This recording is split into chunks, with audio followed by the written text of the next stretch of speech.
Olá, bem-vindo ao Clube do Livro São Paulo Apóstolo para mais um momento de leitura. Sejam todos bem-vindos e eu quero desejar aqui a você, né, antecipadamente uma boa semana pré-natalina. Estamos caminhando para o Natal de Nosso Senhor Jesus, enquanto nós esperamos a sua segunda vinda. Bom, iniciemos invocando a Santíssima Trindade, rezando a oração à Virgem Imaculada para antes do estudo. Em nome do Pai, do Filho e do Espírito Santo. Amém. Debaixo do vosso patrocínio, ó Mãe de Letíssima, e invocando o mistério da vossa Imaculada Conceição, quero prosseguir os meus estudos e trabalhos literários e protesto fazê-lo principalmente a fim de servir melhor para propagar a honra divina e o vosso culto. Rogo-vos, pois, Mãe amantíssima, sede da sabedoria, que favoreçais benignos meus trabalhos, e eu, de boa vontade, piedosamente, vos prometo que é justo todo bem que me provier dos meus estudos, hei de atribuir inteiramente à vossa intercessão diante de Deus. Amém. Bom, tomar um chazinho, né? Não sei se vocês perceberam que eu dei meio que uma virada aqui na casa, né? Ela tá meio bagunçadinha, meu escritório mudou, então, assim, as coisas estão meio fora do lugar ainda que eu ainda não coloquei, né? Mas, continuemos então a nossa leitura do Carta Aberta aos Católicos Perplexos. Hoje nós vamos ler o capítulo número 15. Colocar na tela, né, para vocês. Então, vamos lá. Na origem da revolução, que é o ódio de toda a ordem que o homem não estabeleceu e na qual ele não é rei e Deus ao mesmo tempo. Encontra-se o orgulho que já tinha sido a causa do pecado de Adão. A revolução na igreja se explica pelo orgulho de nossos tempos modernos, que se creem tempos novos, tempos em que o homem, enfim, compreendeu por si mesmo a sua dignidade, em que tomou uma maior consciência de si mesmo, a tal ponto que se pode falar de metamorfose social e cultural, cujos efeitos repercutem sobre a vida religiosa. O próprio movimento da história se torna tão rápido que cada dia um tem dificuldade em segui-lo. Em poucas palavras, o gênero humano passa de uma noção antiestática da ordem das coisas a uma concepção mais dinâmica, evolutiva. Daí nasce uma imensa problemática nova que provoca novas análises e novas sínteses. Estas frases surpreendentes figurando com muitas outras semelhantes na exposição preliminar da Constituição, a Igreja no mundo deste tempo, auguram mal o retorno ao espírito evangélico. Vê-se que este dificilmente sobrevive a tanto movimento e a tantas transformações. E como compreender o seguinte? Uma sociedade de tipo industrial se estende pouco a pouco, transformando radicalmente as concepções da vida em sociedade. Se não que se dá como certo que se deseja ver produzir. Uma concepção da sociedade que nada terá a ver com a concepção cristã. Segundo a doutrina social da Igreja, tais premissas não poderão senão conduzir a um novo evangelho, a uma nova religião. Eila. Que eles vivam, os crentes, em união muito estreita com os outros homens de seu tempo e que se esforcem em compreender a fundo suas maneiras de pensar e de sentir, tais como se exprimem na cultura. Que eles unam o conhecimento das ciências e das novas teorias com as descobertas mais recentes, com os costumes e o ensino da doutrina cristã, para que o senso religioso e a retidão moral caminhem a par. Neles, do conhecimento científico e dos incessantes progressos técnicos. Eles poderão, assim, apreciar e interpretar todas as coisas com uma sensibilidade autêntica cristã. Gaudium Expes, parágrafo 62, item 6. Singulares conselhos, enquanto que o Evangelho nos manda evitar as doutrinas perversas. E que não se diga que podem ser estendidas de duas maneiras. A catequese atual as estende como queria Schlebeck. Ela aconselha as crianças frequentar a escola dos ateus, porque estes têm muito a lhes ensinar e que, de resto, para não crer em Deus, eles têm suas razões, que é proveitoso conhecer. Pode-se também dizer que a primeira frase do capítulo 1, crentes e descrentes estão geralmente de acordo nesse ponto, que tudo na terra deve ser ordenado ao homem como ao seu centro e a seu cume. Se aplica no sentido cristão pelo que segue.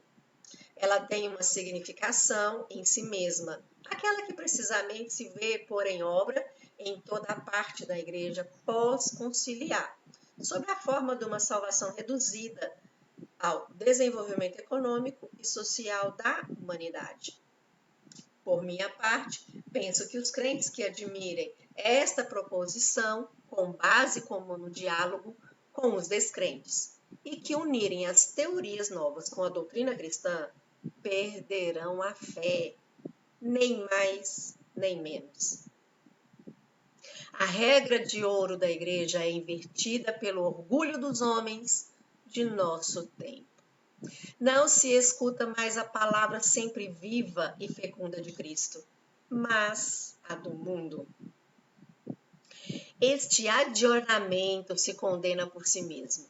A raiz da desordem atual está neste espírito moderno, ou antes modernista, que recusa reconhecer o credo, os mandamentos de Deus e da Igreja, os sacramentos, a moral cristã como a única fonte de renovação para todos os tempos, até o fim do mundo.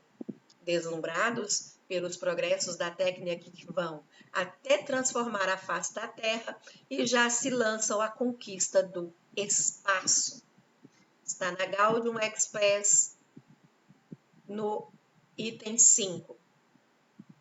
Os homens da igreja, que não devem ser confundidos com a igreja, parecem considerar que Nosso Senhor não podia prever a evolução tecnológica de nossa época e que, por conseguinte, sua mensagem não está adaptada a ela.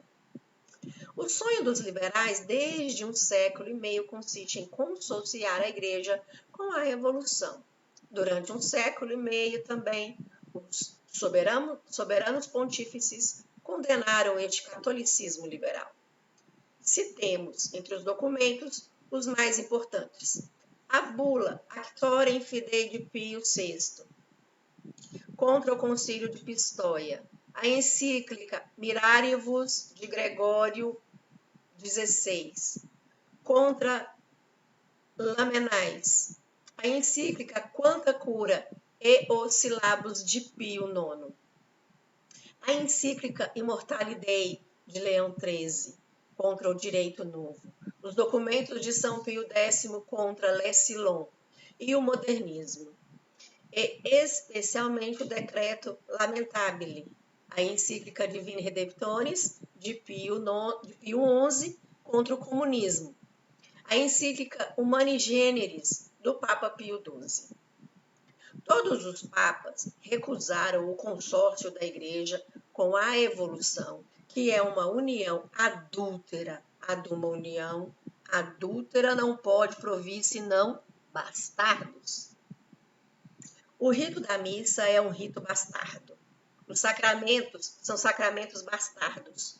Nós não sabemos mais se são sacramentos que conferem a graça ou que não a conferem. Os sacerdotes que saem do seminário são sacerdotes bastardos. Não sabem mais o que são. Não sabem mais o que são ordenados para subir ao altar, oferecer o sacrifício de nosso Senhor Jesus Cristo às almas. Em nome da Revolução, padres foram mandados para o cadafalso, religiosas foram perseguidas e assassinadas. Lembrai-vos das barcaças de Nantes que eram afundadas no alto mar depois de terem sido amontoados nela todos os sacerdotes fiéis.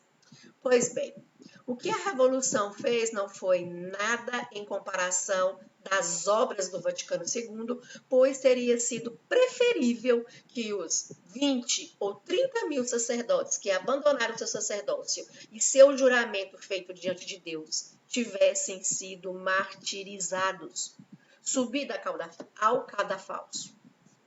Ao menos eles teriam salvo sua alma e agora correm risco de perdê-la. Dizem-nos que entre esses pobres sacerdotes casados, muitos já se divorciaram, muitos já introduziram pedido de anulação de casamento em Roma. Chama-se a isto bons frutos do concílio? 20 mil religiosas nos Estados Unidos e quantas outras dos demais países romperam os votos perpétuos que as uniram a Jesus Cristo, para correrem também para o casamento. Se elas subissem ao cadafalso, teriam ao menos testemunhado a sua fé. O sangue dos mártires é semente de cristãos, mas os padres ou os simples fiéis que se aliam ao espírito do mundo não fazem surgir messe nenhuma. É a maior vitória do diabo ter querido destruir a igreja sem fazer mártires.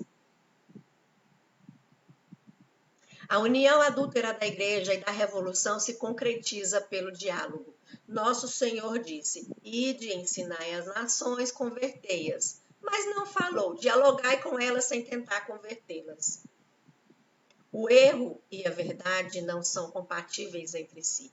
Dialogar com o erro é colocar Deus e o demônio no mesmo plano. Eis o que sempre repetiram os papas e o que os cristãos compreendiam facilmente, pois é também uma questão de senso comum. Para impor uma atitude e reflexos diferentes, foi necessário agir sobre o cérebro de modo a tornar modernistas os clérigos, chamados a difundir a doutrina nova. É o que se chama a reciclagem, processo de condicionamento destinado a remodelar o próprio instrumento que Deus deu ao homem para conduzir seu julgamento. Eu fui testemunha de uma operação deste gênero na congregação que é a minha, e da qual fui durante certo tempo superior geral. O que se exige em primeiro lugar na pessoa é que ela reconheça a mudança.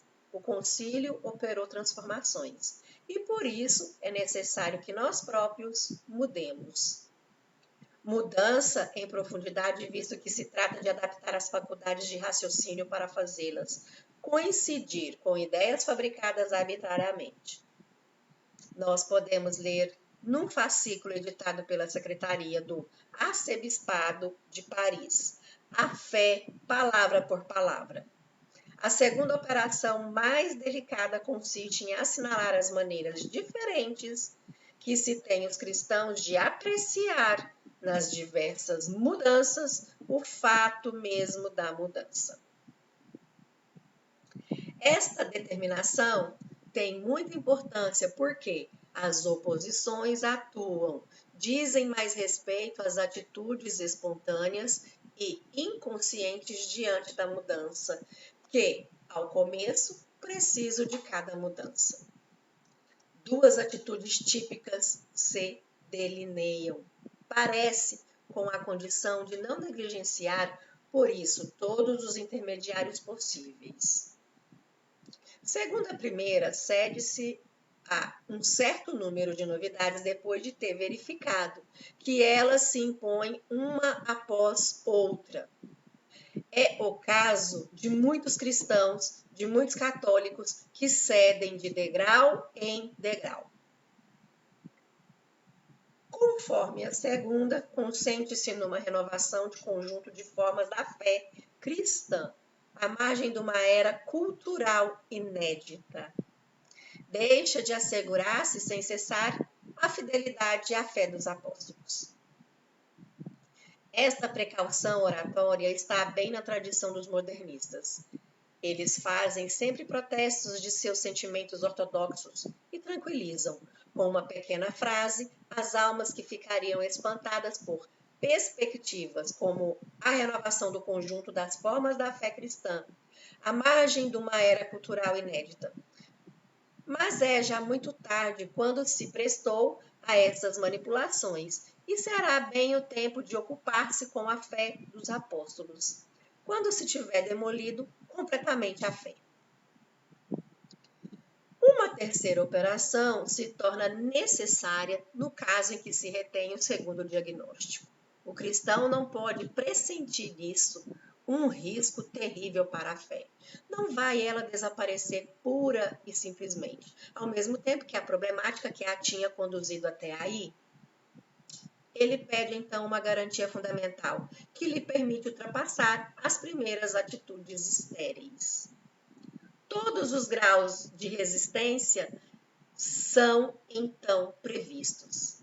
Que garantia fundamental se dá, por fim, ao neófito? O Espírito Santo. O Espírito Santo é precisamente quem assiste os crentes no movimento da história. O objetivo está atingido. Não há mais magistério, nem dogma, nem hierarquia, nem mesmo Sagrada Escritura. Como texto inspirado e historicamente certo, os cristãos são diretamente inspirados pelo Espírito Santo. Então a igreja desmorona.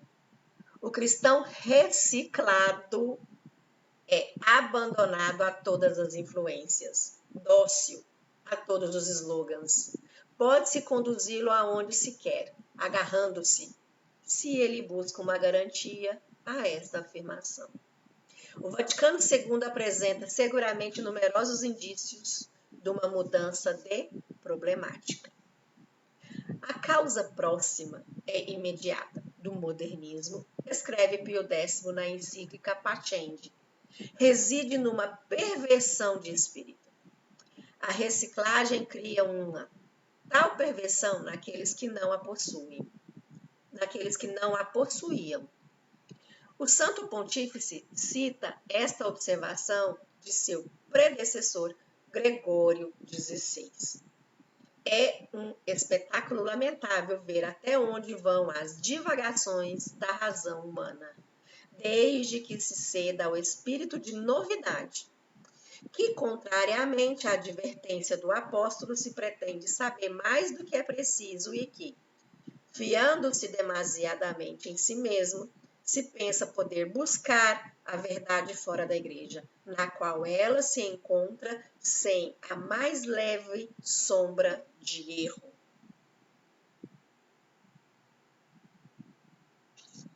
Capítulo número 16.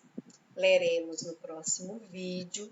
Vejo vocês no próximo encontro. Em nome do Pai, do Filho e do Espírito Santo. Amém. A vossa proteção recorremos, Santa Mãe de Deus. Não desprezeis as nossas súplicas nem nossas necessidades, mas livrai-nos sempre de todos os perigos. Ó Virgem gloriosa e bendita. Amém. Em nome do Pai, do Filho e do Espírito Santo. Amém.